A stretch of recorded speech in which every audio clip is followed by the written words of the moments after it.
২ দিন আমি শুটকি তরকারি খেয়ে আমার চেহারা সুরতের অবস্থা তো ভালো না। কালকে রাত থেকে দেখেন চোখের মধ্যে অ্যালার্জি দেখা দিয়েছে। গাল মুখগুলো এত পরিমাণে ফুলে গেছে অ্যালার্জির সমস্যার কারণে ইদানিং কেন জানি আমি শুটকি খেতে পারি না। এত পরিমাণে অ্যালার্জির সমস্যা দেখা দেয়। সকাল, সকাল নাস্তা বানাতে চলে আসলাম। আজকের ভিডিওটা কিন্তু একদম ভোর থেকে শুরু করে দিয়েছি।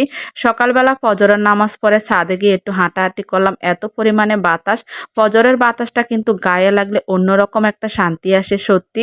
এই সময়টা যারা সকালবেলা হাঁটাহাঁটি করতে উঠে তারাই জানে সকালের পরিবেশটা আসলে অন্যরকম। আসসালামু আলাইকুম এভরিওয়ান, সবার কি অবস্থা, কেমন আছেন, কে কোন জায়গা থেকে আমার ভিডিওটা দেখতেছেন। যারা আমার আইডি থেকে পেজ থেকে দেখবেন অবশ্যই কিন্তু আমার আইডিটা পেজটা ফলো করে দিয়ে রাখবেন। যারা ইউটিউব থেকে দেখবেন তাদেরকে অবশ্যই বলবো আমার ইউটিউব চ্যানেলটা একদমই নতুন, সবাই সাবস্ক্রাইব করে দিয়ে পাশে থাকবেন। তো সকাল সকাল আজকে পাউরুটি আর চা খাবো আর মাছেলের জন্য 2টা ডিম সিদ্ধ করে নিতেছি। আজকে অনেক দিন ধরে আসলে ডিম সিদ্ধ খাওয়া হয় না, ডাক্তার বলেছে ডিম সিদ্ধ খেতে।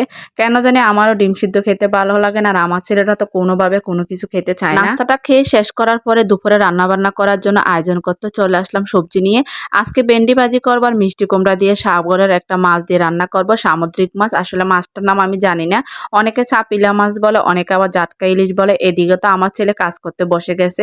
সাবান ইদানিং কোনোভাবে না সবজি খেতে চায় না, মাছ মাংস খেতে চায় না। ভাবতেছি এখন থেকে তাকে খিচুড়ি দিয়ে সবজি রান্না করে খাওয়াবো একটু একটু করে। এভাবে যদি না খাওয়ায় আমার বাচ্চাটা আবারও অসুস্থ হয়ে যেতে পারে। ইদানিং সাবান খুবই বিরক্ত করতেছে। তা আমি ভেন্ডিগুলা ভালোভাবে পরিষ্কার পানি দিয়ে ধুয়ে নেব। আমি কিন্তু ভেন্ডি কাটার আগে ভালোভাবে পরিষ্কার করে ধুয়ে নিই।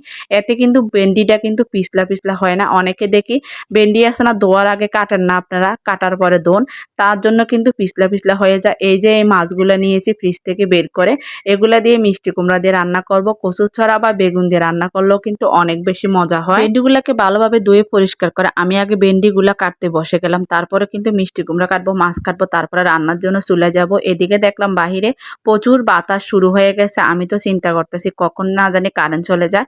কারেন্ট চলে গেলে তো আসলে কোনোভাবে ভিডিও করা সম্ভব হয় না।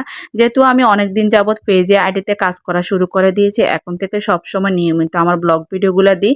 সাথে কিন্তু আমি একটা ইউটিউব চ্যানেলও খুলেছি, কারণ ফেসবুকে এখন একদমই ইনকাম নাই। মাঝে মধ্যে ছবি থেকে 1 সেন্ট 2 সেন্ট দেয়, ভিডিওতে 3000 4000 ভিউজ হলো 1 সেন্টও দেয় না। আগে তো 500 বা 1000 ভিউজ হলে 1-2 সেন্ট দিত, এখন তো ফেসবুকের আপডেটগুলো চেঞ্জ করে ফেলেছে। যাই হোক, এখানে সব ধরনের সব সবজি দিয়ে আমি হাতে মাখিয়ে সাবানের খিচুড়িটা আগে বসিয়ে দেব। ওইদিকে তো বাহিরে প্রচুর বৃষ্টি শুরু হয়ে গেছে। আমি তাড়াহুড়া করে আসলে রান্নাটা করতেছিলাম, কারণ আমি যদি কারেন্টটা চলে যায় আমি কোনোভাবে আপনাদের সাথে কোনো ভিডিও শেয়ার করতে পারবো না। আর পর্যাপ্ত আলো ছাড়া কিন্তু রান্নার ভিডিওগুলো সুন্দরভাবে দেখানোও যায় না। আমার অনেক আপু ভাইরা আমাকে প্রশ্ন করে, আপু তোমার এখন যখন অসুস্থতার সময়, এখন তোমার কাজ করার দরকার কি? তুমি একটু সুস্থ হওয়ার পরে না হয় ফেসবুকে এসে কাজ করা। আমি মনে করি জীবনে অনেক মানুষের পিছনে অনেক সময় ব্যয় করেছি।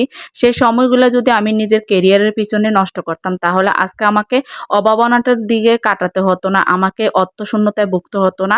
আমার জীবনটা তো, আমার লাইফটা তো আমি জানি, চাইলেও আমি এখানে অনেক কিছু বলতে পারি না। একটা সময় আমি অনেক মানুষের পিছনে টাকা পয়সা অনেক সময় নষ্ট করেছি। ওই সময়টা থেকে যদি আমি ফেসবুকে ইউটিউবে কাজ করতাম, সংসার জীবনের সবকিছু তোমাদের সাথে একটু একটু করে শেয়ার করতাম, আজকে কিন্তু আমি লক্ষ লক্ষ টাকা ফেসবুক থেকে ইউটিউব থেকে ইনকাম করে নিজের ভরণ পোশাক, নিজের আর্থিক সমস্যাগুলো কাটাতে পারতাম। আমার হাজবেন্ডের খারাপ সময় আমি নিজে পাশে দাঁড়াতে পারতাম।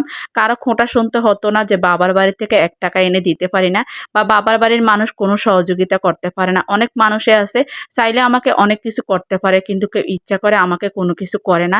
তারা চায় সবসময় আমি নিচে থাকি, সবসময় আমি আর্থিক সমস্যা থাকি, সবসময় আমার জীবনটা অভাব অনটনে দিয়ে কাটুক। ওইসব মানুষকে আসলে আমি দেখাতে চাই একদিন প্রতিষ্ঠিত হয়ে তোমরা শুধু আমার জন্য দোয়া করো। আমি অসুস্থতার মধ্যে এত কষ্ট করে তোমাদের মাঝে ব্লগ ভিডিওগুলো শেয়ার করে, আসলে আমি জানি না তোমাদের কার কাছে কেমন লাগে। অবশ্যই যার সামনে আমার ভিডিওগুলো যাবে অন্তত লাইক শেয়ার দিয়ে আমার পাশে থেকো। তোমাদের কাছে আমি তেমন কিছু চাই না। একটা কথা না সবসময় মনে করবে, ধৈর্য পরিশ্রম হলো সফলতার মূল চাবিকাঠি। তুমি যত বেশি ধৈর্য ধরতে পারবে, পরিশ্রম করতে পারবে, তত বেশি জীবনে তুমি সফলতার মুখ দেখতে পারবে। কথা বলতে বলতে আমার রান্নাগুলো কমপ্লিট হয়ে গেল। কথা হবে অন্য কোনো ভিডিওতে, অন্য কোনো ব্লগ নিয়ে। সেই পর্যন্ত সবাই ভালো থাকো, সুস্থ থাকো। আল্লাহ হাফেজ সবাইকে।